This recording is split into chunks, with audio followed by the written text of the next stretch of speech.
আপনারা জানেন সবার আগে বাংলাদেশ, এই যে স্লোগানটাকে সামনে নিয়ে আমরা বাংলাদেশের সেই পুরাতন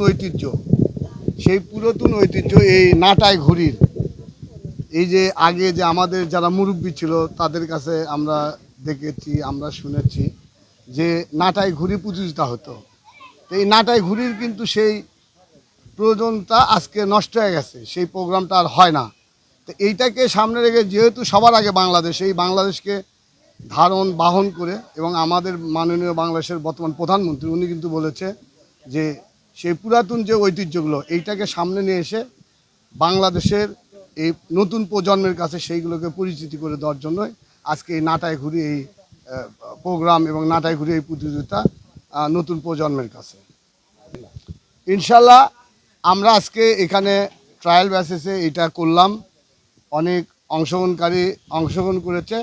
আগামী 3 থেকে 4 মাসের মধ্যে আমরা আরেকটি প্রোগ্রাম করব, এই নাটাই ঘুড়ি প্রোগ্রাম, যেখানে সারা বাংলাদেশ থেকে এই ঘুড়ি এবং ড্রোন বড় বড় প্রতিযোগী আসবে, তাদেরকে আমরা নিয়ে আসার ব্যবস্থা করবো ইনশাল্লাহ।